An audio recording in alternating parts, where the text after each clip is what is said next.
ketemu lagi sama saya Sarita Suteja. Dan kali ini kita akan mengunjungi salah satu brand bisnis kuliner yang uniknya luar biasa. Kenapa? Karena mengambil pendekatan dari K-pop ya. Di sini juga udah hadir bareng saya di sini. Siapa? Si Koko namanya? 안녕하세요, Danilda Pankapsunida. Coba, yang adalah artinya dalam bahasa Indonesia. Halo, aku Daniel dari Kopi Cuseo, senang bisa ketemu. Oke, oh ya, gini ya. Oke, nah teman-teman, kita ikutin terus ya sampai selesai karena ada banyak banget inspirasi yang bisa kita ambil dari Kopi Cuseo kita di hari ini.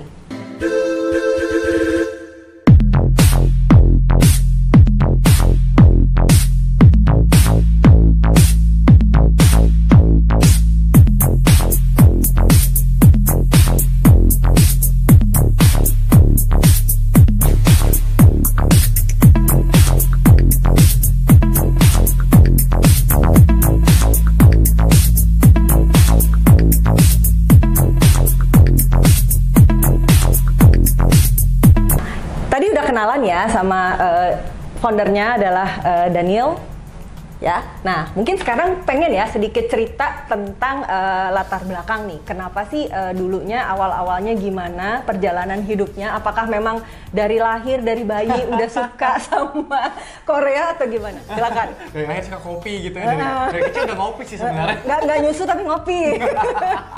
Suka nyolong kopinya mama dulu dari dulu emang. Oke. Jadi semuanya tuh unexpected, ya. Nggak ada yang nyambung semuanya gitu. Jadi aku dari kecil tuh pengen jadi dokter. Loh? Bukan jadi pengusaha F&B gitu, apalagi Korea, nggak ada hubungan sama sekali. Dari kecil pengen jadi dokter, ya. Dan memang kakak aku memang dokter gigi juga. Oke. Jadi aku taunya dari dulu pengen jadi dokter dari kecil seperti itu gitu kan. Jadi aku SMA-nya IPA, karena memang bermimpi jadi dokter. Terus tiba-tiba dapat diagnosa. Apa tuh? Buta warna. Wow. Dan seketika dunia saya hancur guys, hancur lebur karena artinya nggak bisa jadi dokter. Itu tuh pas lagi tes gitu, lagi tes buat itu kan minta surat kan kalau mau kuliah kedokteran gitu kan harus ada tesnya gitu kan. Ya udah jadi waktu itu ada tesnya, waktu itu cici aku yang ngambil kan, cici aku ambil, aku juga ya udah iseng aja kan dari dokter gitu kan. Kok hasil berantakan? Terdiagnosa buta warna parsial, nggak full parsial. Oke. Tapi jadi dokter ya nggak boleh lah nanti. Ini pasien masih sehat ini, udah sekarang nggak bisa. Jadi aku nggak tahu mau ngapain. Oke, putus harapan tuh ya. Karena dari kecil maunya begitu loh. Ini bayangin bertahun-tahun bermimpi mau jadi dokter sampai. Aku tuh ingat aku SMA itu IPA aku sebenarnya nilaiku tuh merah semua. Matematika merah, fisika merah, kimia nggak merah tapi nggak bagus, 60 lah ya gitu. Yang bagus cuma biologi, 90-an terus, karena emang itu dari dulu maunya itu, nggak bisa. Oke. Jadi nggak tahu mau ngapain. Akhirnya kuliah pun nggak tahu mau ngapain. Oke. Tapi yang menarik pas lagi SMA itu, ada kedai kopi buka di sekolah. Dan itu rame banget. Dia menyediakan kopi yang kopi beneran pakai mesin, tapi harganya cuma 10.000. Wah. Kita nggak sebut mereka karena nggak di-endorse. Iya. Tapi itu pertama kali aku cobain kayak bisa kok bikin kopi yang enak dan rame gitu loh. Itu pertama kali aku cobain gitu kan. Kalau kita ngomongin brand-brand yang di mall ya iyalah kan mahal kan kopinya kan. Tapi bisa kok brand seperti itu. Nah itu pertama kali tuh. Jadi aku kuliah nggak tahu mau ngapain. Tapi aku hubungin brand itu, mau franchise dong. Udah keluar tuh jiwa pengusahanya ya. Itu pertama kali aku tahu franchise kopi dari situ. Tapi nggak jadi karena satu dan lain hal. Tapi pertama kali kenal franchise kopi itu pas aku SMA mau kuliah. Nah itu jadi breaknya apa? Jadi mimpi aku pengen punya kedai kopi atau franchise kopi itu dimulai dari aku lulus SMA. Gitu. Udah tapi break, udah nggak ada apa-apa. Aku kuliah karena nggak tahu mau ngapain. Papa suruh hukum, mama suruh akuntansi. Akhirnya diambil akunting lah. Kalau hukum bisa pusing gitu kan, kecuali kayak attorney Uyong U gitu kan di drakor itu kan attorney U gitu. Tapi kalau kita suruh hafalin gitu, wah nggak bisa. Jadi akhirnya ambil kuliah akunting, meskipun tidak ada tujuan jadi akuntan sama sekali. Ya kuliah aja. Terus jadi kuliah akunting. Apakah suka akuntansi? Jawabannya adalah enggak. Maunya IPA, maunya dokter, kok jadi suruh hafalin angka semua gitu kan. Ya tapi kan udah nyemplung, ya udah kelarin lah gitu kan, 3,5 tahun kelar. Ya. cum laude. Gitu Cepet kan. loh dia kuliahnya 3,5. Iya gitu kan. Tapi ya karena udah nyemplung ya kelarin. Prinsipnya kan kalau kita udah nyemplung jangan setengah-setengah, kelarin dengan bagus. Itu yang aku lakukan. Tapi setelah itu pun nggak suka akunting, jadi dosen suruh aku masuk kantor akuntan publik yang bagus, yang Big Four gitu kan. Suruh magang di sana, suruh kerja di sana. Aku bilang kalau kuliah ya udah lah terlanjur nyemplung. Kalau kerja gue nggak pengen terlanjur nyemplung juga. Bisa dipilih ya. Jadi waktu itu aku coba belajar branding. Branding advertising waktu itu. Otodidak tuh ya? Enggak, belajar. Oh, belajar. Belajar di tempat orang gitu kan, ikut sertifikasi, ikut ngambil sertifikasi sana sini lah gitu kan. Sampai bisa kita bikin branding agency yang legit. Karena itu pun ketika kita mulai 2012 waktu aku masih kuliah gitu kan, orang taunya branding itu kan cuma logo desain. Padahal tidak. Branding itu gabungan antara bisnis, marketing dengan desain. Dan value. Betul, jadi nggak cuma desain gitu. Betul. Lo mau jual logo berapa juta emang nggak bisa. Tapi kalau kita bisa create value dari situ, terus sekarang udah digital lagi kan. Jadi ini nggak bisa dipecah gitu loh. Justru kalau dipecah jadi nggak ada harganya. Tapi kalau digabung ilmunya multidisiplinary, nah ini baru ada value sebagai konsultan. Itu yang aku bangun dulu. Gitu loh, namanya Dreambox. Itu kita dari 2012 dari kuliah, nambah portofolio, nambah expertise, ya jalan terus. Itu baru sesuai passion. Itu baru sesuai passion. Nggak jadi dokter nggak apa-apa lah, tapi jadi branding consultant ya udah. Dokter juga sih ya. Dokter branding gitu ya, dokter branding gitu kan. Seperti itu. Portofolio kita lumayan banyak, di FMCG juga banyak sekali portofolio kita. Akhirnya ketemu kerjaan sesuai dengan passion. Lalu kok nyasar ke Cuseo gitu? Iya, itu masih belum nyambung nih, masih belum dapat sambungannya. Nggak sengaja. Jadi kita pindah kantor karena company kita bertambah besar gitu kan. Dari awalnya cuman kita co-founder bertiga, dari teman kuliah nih, co-founder bertiga gitu kan. Terus nambah tim jadi 5, 10, belasan, 20. Pas kita udah 30 lah, udah wah kantornya udah nggak muat lagi. Akhirnya kita pindah kantor, cari ruko yang view-nya bagus depan taman gitu kan, masih di Gading Serpong juga. Terus bawahnya kosong. Atasnya kantor, nanti lihat abis ini, bawahnya kosong. Bikin apa ya? Masa buat ruangan satpam gitu kan, resepsionis, kasihan amat. Sayang. Akhirnya terrealisasilah mimpi dari 10 tahun lalu. Apa tuh? Kedai kopi. Jadi dari SMA sampai udah sekian tahun, lama ya? Iya, lama sih itu.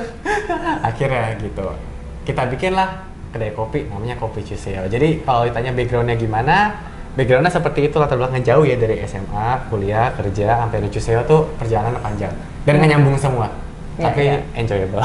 Gitu. Akhirnya bikin kedai kopi namanya Cuseo. Nah, terus mau nanya lagi nih, sebenarnya gini, kan kedai kopi kalau kita tahu ya, beberapa waktu lalu tuh kan kayaknya coffee wave di Indonesia tuh luar biasa ya, dari yang ya bisa dibilang ada step-stepnya lah. Nah, di mana booming coffee shop itu kan sampai sekarang masih booming sebetulnya ya. Nah, tapi gini, kalau gue lihat kan hampir nggak ada, correct me if I am wrong ya, hampir nggak ada kedai kopi atau brand coffee shop itu yang ngambil pendekatannya itu K-pop. Kayak Kopi Cuseo ini.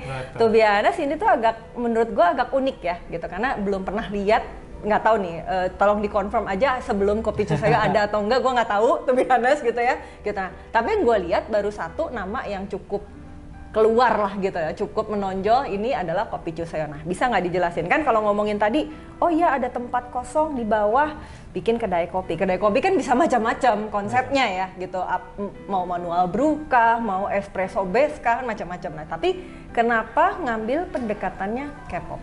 Itu karena dimulai dari dua hal yang kita paham, yaitu kopi dan K-pop. Oh, kopi, K-pop nih ya. Itu terus? Dua benda yang aku paham luar dalam, atas bawah. Gitu. Jadi sejak pertemuan aku pertama dengan kopi itu pertama kalinya suka ngopi yang beneran, bukan kopi saset ya. Pertama kali gitu kan. Jadi dari situ mulai suka kopi, mulai suka bikin kopi, ikut kursus kopi. Koleksi alat kopi. Nah itu tuh pas aku mau kerja tuh udah mulai tuh.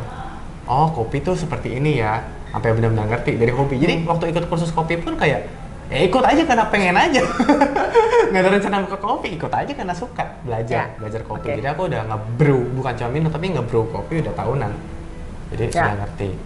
Dan ngomongin K-pop, aku ngikutin K-pop dari aku masih SMA. Ini menarik karena zaman aku SMA itu 2008, 2006 gitu, orang masih pop culture Jepang. Iya, betul. Iya. Dulu kan anime, manga, yang ramai seperti itu. Dorama ya, zaman dulu ya. Sekarang kan drakor, dulu dorama. Itu kenapa? Karena itu pun aku kenalnya gara-gara grup Jepang. Grup nyanyi lagu pengisi anime gitu kan, kayak gitu-gitu. Ya. Terus suka sama grupnya, lagunya bahasa Jepang. Ternyata dari Korea guys. Oh bukan BoA ya? Ada BoA. Oh itu udah jauh ya. Aku juga baru tahu ternyata BoA itu Korea. Yes. DBSK Korea aku kira. Pertama kali itu 2006 aku terpapar dengan grup K-pop. Oh oke. Meskipun dari lagu Jepang tapi terpapar dengan grup K-pop gitu. Akhirnya jadi tahu tuh yang namanya DBSK, Girls' Generation, IU. IU gitu kan. Ya udah ngikutin sampai sekarang. Itu dari zaman SMA. Jadi knowledge antara kopi dan K-pop itu yang aku punya dan aku confident di situ. Jadi start with something that you know, bukan mulai sesuatu yang kita nggak tahu, tapi emang aku tahu. Sesimpel itu. Nah tapi ngelihat dari gini, boleh nggak aku mau ngambilnya dari arah gini. Jadi kan ngomongin tadi kan kopi dan K-pop. K-pop lo ngerti, tapi gini, apakah dari Daniel tuh ngelihat satu celah gitu ya, di mana kan tadi ya udah gue bilang kopi itu kan banyak banget. Ya. Apakah si K-pop ini dijadiin salah satu hook gitu loh, anchor untuk bisa menggarap komunitasnya? Karena kalau kita lihat kan komunitas K-pop juga cukup besar ya di Indonesia, dan to be honest belum ada brand yang betul-betul menggarap si komunitas ini secara serius ya. Artinya mungkin yang suka K-pop banyak sih ya, pasti ya gitu, tapi mungkin nggak ada yang benar-benar ngambil pendekatannya itu secara diferensiasi kedai kopinya seperti ini. Nah, boleh nggak diceritain perjalanannya seperti apa sih? Betul, jadi 2019 itu kalau bisa dibilang aku mulai kopi itu telat.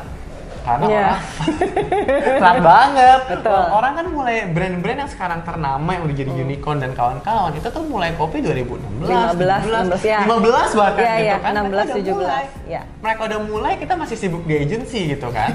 Jadi emang karena tidak ada rencana nyemplung ke F&B itu tidak ada. Gitu loh. Nah ketika kita mulai 2019, ketika brand-brand yang sekarang udah gede itu udah puluhan, ratusan cabang, kita baru mulai satu. Kan telat. Di 2019 ya? 19. Kan telat 2019 gitu loh, Februari. Kan telat banget. Orang udah cabangnya kemana-mana, ada franchise banyak banget, kita baru mulai satu dan tidak di franchise kan pula. Iya. Kita orang branding, kita mikir dong kayak branding is how to be different dari kompetitor. Kompetitor semuanya itu tuh, apalagi yang besar-besar itu tuh bermain, kalau kita sebut lah ya namanya, misalnya Kenangan sama Janji Jiwa. Dari dulu kan ini sudah besar. Top leader dari dulu sudah market leader. Akhirnya brand kompetitor tuh ngikutin namanya mereka, di spin off dikit-dikit. Iya, betul. Ya. Jadi banyak sekali kan yang berbau dengan mantan whatever gitu loh, dengan hati dan mantan tuh jadi banyak banget spin off-nya. Ya. Akhirnya kan jadi saturated. Aku lihat kan kayak ini red ocean market banget. Kayak kalau kita nyemplung ke sana, no hope, no chance of survival gitu loh. Iya, kita bisnis kopi awalnya cuman buat sampingan, buat hobi aja. Tapi kita kan nggak pengen nyemplung di bisnis yang rugi. Ya iyalah ya. Iya dong, di sampingan gitu kan. Jadi dari situ aku pikir bahwa kita harus bikin brand yang beda dari yang sudah ada di market. Kalau orang udah ramai di red ocean, kita bikinlah blue ocean-nya apa nih? Ya. Makanya kita cari market yang beda, yang belum disentuh. Apa itu? Sesuai ekspertis kita, K-pop pas banget. Gitu. Jadi menurut aku itu antara expertise kita di kopi sama K-pop, kebetulan dapat opportunity-nya pas banget. Itu aja. Pas banget opportunity di benda yang kita ngerti. Makanya kita nyemplung. Satu sisi secara marketing, secara branding beda, marketnya beda, satu sisi emang kita ngerti di sana. Jadi memang kita lihat bahwa oke, kalau di Korea ini kayaknya kita bisa jalan deh. Bahkan belum ngomongin besar loh ya. Kita bisa jalan deh. Jadi kita beda dari yang kopi-kopi yang lain. Ya. Seperti itu background-nya. Oke. Berarti kenapa ngelihat K-pop? Karena something yang lu ngerti, dan satu lagi belum ada yang ngambil pendekatan itu. Belum. Jadi melihatnya dari sisi sana. Exactly. Oke, sekarang kita ngomongin tentang community-nya itu sendiri. Community kan tentunya pasti banyak banget ya. Nah, tapi kalau sekarang kita ngomongin khusus community Korean Wave, mungkin bisa jadi K-pop, bisa jadi K-drama kali ya. Kalau boleh, nggak tahu nih. Secara pembagian tuh enaknya gimana? K-pop, K-drama, atau semua orang yang suka Korea digarap semua sama Chuseo atau gimana? K-pop kok. Oh, K-pop Karena berarti. kalau ngomongin Hallyu Wave itu kan ada Ya. K-pop, K-drama, K-food, Oh, K-tourism, K-food. K-fashion, K-skincare, Oh, banyak banyak sekali. ya? Banyak ya? Banyak. Banyak, Dan ternyata. kita nggak maruk, nggak bisa ngambil semua. Yang kita ambil K-pop. Nah, gitu. Jadi yang diambil hanya K-pop Komunitas aja. K-pop saja. Komunitas K-pop. Nah, boleh nggak cerita dong, maksudnya komunitas K-pop kan mungkin banyak juga teman-teman yang belum terlalu ngerti ya. Sebenarnya karakteristik mereka itu gimana? Gimana mungkin secara umum dulu ya, si K-pop itu seperti apa karakteristiknya, and then tolong jelasin juga di bagian mana Kopucheseo itu bisa masuk dan nge-grab si market K-pop ini. Oke. Komunitas K-pop itu banyak, tapi selama ini tidak ada yang nge-treat mereka dengan baik, gampangnya gitu. Misalnya baik tuh gimana? Mereka suka bikin event, mereka suka kumpul, tapi kalau yang punya cafe nggak ngerti K-pop, biasanya doesn't work. Misalnya kayak gimana tuh? Misalnya yang dimaksud nggak ngerti itu di sisi apanya? Apakah nggak cukup nih? Misalnya gue punya cafe, nih gue kasih deh lu misalkan kayak kartu member kah? Atau misalnya lu setiap kali datang ke sini nanti gue kasih deh beberapa service atau komplimen untuk pakai tempat gue jadi lokasi lu ngumpul Nah, sama itu yang kita beraktivitas. lakukan. Oh, itu yang dilakukan. Oke. Tapi selama terdengar simpel ya. Iya, Tapi iya. selama ini nggak ada yang mau melakukan. Kenapa? Karena kalau mereka datang, kafenya di close, berarti kan omsetnya close. Oh. Cuma buat mereka doang gitu kan. Oke. Contohnya seperti itu. Iya, Itu kan iya, one iya. of the things that we do gitu kan. Salah satu bumbu dapur yang kita lakukan tuh seperti itu gitu loh. Tapi selama ini nggak ada yang mau ngasih. Padahal itu culture yang ada di Korea. Jadi maksudnya kalau selama ini sebelum ada Chuseo ya? Mau kumpulinnya susah. Padahal itu culture buat ngumpul di cafe, gathering event, itu tuh culture yang dimulai di Korea dan merambah ke negara-negara lain termasuk Indonesia. Oke. Tapi tidak ada yang provide tempat tersebut. Kalau ngumpul itu ngapain sih? Seru-seruan. Ini gue karena nggak tahu ngerti ya gitu. Maksudnya kalau anak-anak K-pop nih, let's say ya, misalnya ambil contoh misalnya boyband BTS lah, let's say seperti itu ya. Sebenarnya anak-anak yang pecinta grup BTS ini, yang adalah ARMY ya namanya ya, teman-teman ya. Kalau misalnya bingung gitu ya, yang namanya ARMY ini kalau ngumpul bareng nih ketemu di sebuah tempat, nah itu mereka ngapain? Apa yang membedakan mereka dengan komunitas lain? Mereka tunggu hari baik, misalnya contoh, misalnya kayak mereka bikin rilis album baru. Oke, rilis album anniversary baru. tahunan gitu kan. Anniversary grupnya ya. Ya, Oke, terus? mereka suka datang, kumpul, tembak proyektor, nonton rame-rame, nobar, Oke. nyanyi-nyanyi bareng, Nyanyi bareng. potong kue. Potong kue loh, luar biasa loh. Jadi dirayain ya. Anniversary kan, wih, kita potong kue. Dirayain walaupun orangnya nggak ada ya. Setel TV, pasang lagu. Lah kalau di cafe orang kayak gitu kan customer lain nggak bakal ngerti dong. I see, Makanya oke. kafenya mesti di close buat mereka. Oke. Dan iya, banyak iya, pemilik iya. kafe yang tentu tidak mau hal tersebut terjadi. Tidak nyaman buat Tidak pengunjung kan? yang lain. Iya. Oke. Di kita ya emang itu rumahnya lu ayo sini.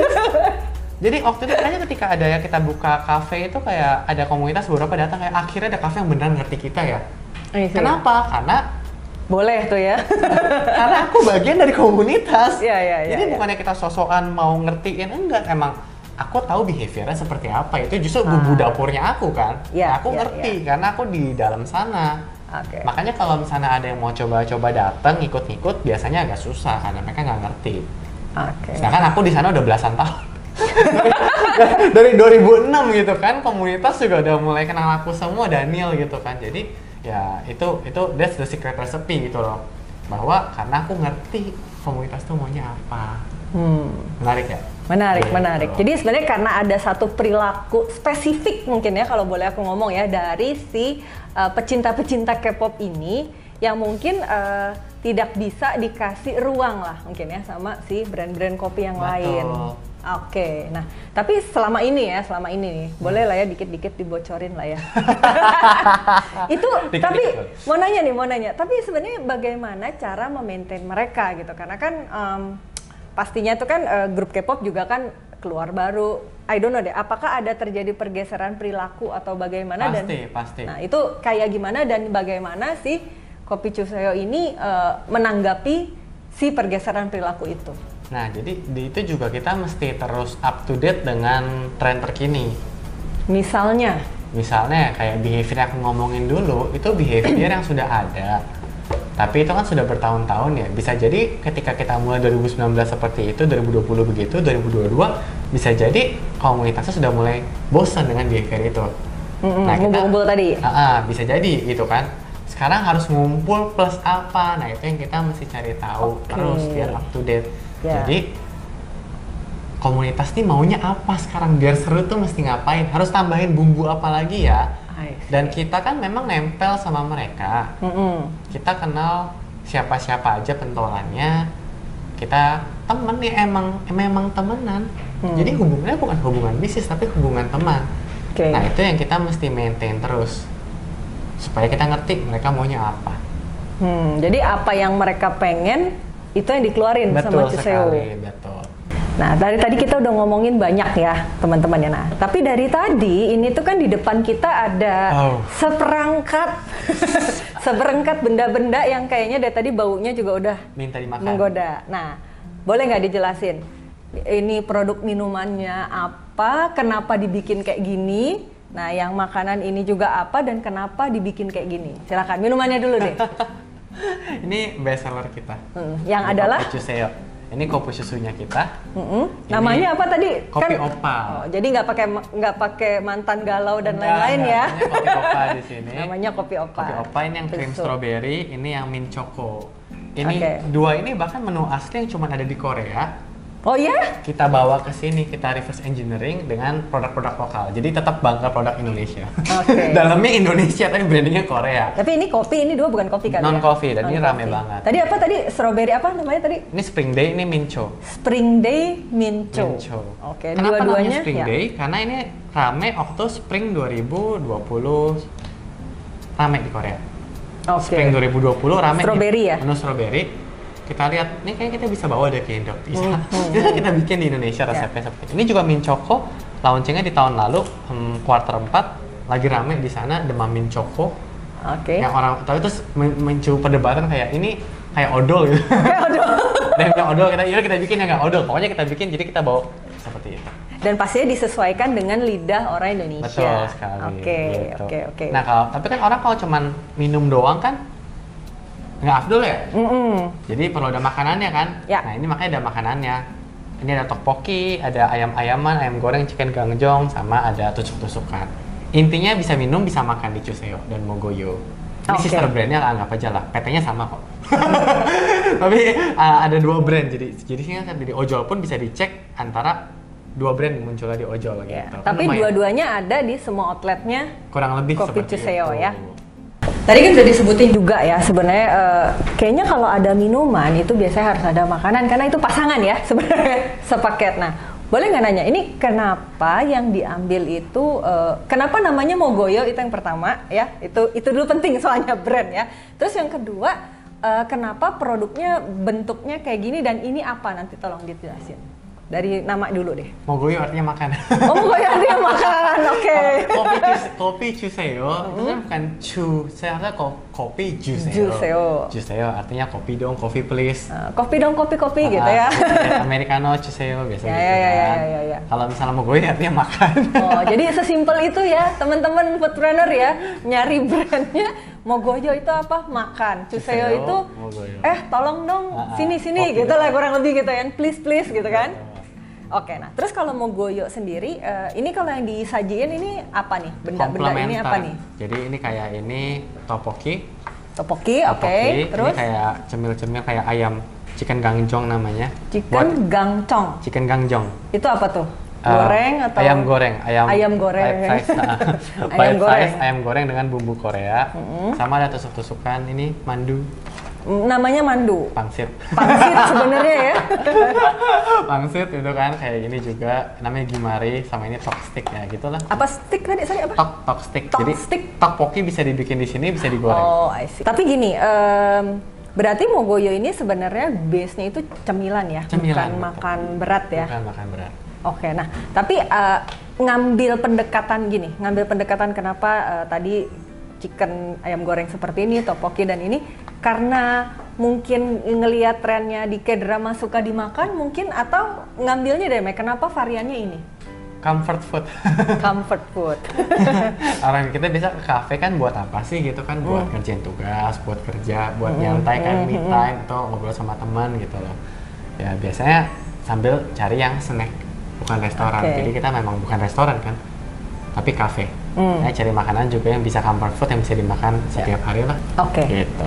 Nah, terus bisa nggak diceritain juga gini, kan dulunya awalnya dari 2019 itu kan hanya kopi aja ya, hanya minuman. Nah, ketika Shimogoyo ini dikeluarin, itu bagaimana tanggapannya dari teman-teman yang biasa nongkrong di Chuseo gitu? Apakah wah malah seneng atau malah ngasih tanggapan misalnya, oh kok yang gini sih maunya yang gitu dong, atau gimana? Mereka seneng karena dari dulu cuma minum doang, akhirnya bisa ada makanan juga. Makanan yang juga masih berbau Korea gitu kan, bukan tiba-tiba jual seblak gitu kan. Seblak Korea. Tteokbokkinya seblak Korea ini ceritanya. Kan masih kayak gitu, jadi mereka senang gitu loh. Dan dari input mereka kita bisa terus improve resep kita. Mereka bilang, nih kalau bisa diginiin dong, kita coba gitu kan. Oh kalau ada banyak yang bilang seperti itu, ya udah kita improve terus produknya. Dan by the way produk kita Kopi Chuseo tuh tiap 3 bulan itu launching terus. Varian baru? Setahun tuh 4 kali udah pasti ada produk baru. Jadi kan dengan cara segitu customer nggak bosan dan mereka bisa balik lagi. Gitu. Jadi nggak produk baru nggak setahun sekali, nggak 1 semester sekali, 1 kuartal sekali udah pasti launching. Itu kan jadi daya tarik juga, how do we keep customers coming gitu kan. Iya. Justru malah yang ada komunitas-komunitas di berbagai kota tuh udah nunggu kapan Chuseo buka di sini gitu. Buka dong. Kita belum gerak mereka udah notice kita duluan, enak banget. Misalnya kayak kita buka di Tegal misalnya gitu kan. Kayak waktu kita buka di Cirebon, yang Tegal ini udah lama nanya, kapan buka di Tegal? Jangan lupa subscribe di Foodies YouTube channel di tombol subscribe agar kita bisa mendapatkan update berbagai video terbaru dari Foodies dan juga share ke berbagai grup video-video pembelajaran dari Foodies. Ikuti kelas-kelas Foodies terbaru dan sekolah bisnis kuliner, kunjungi www.foodies.id.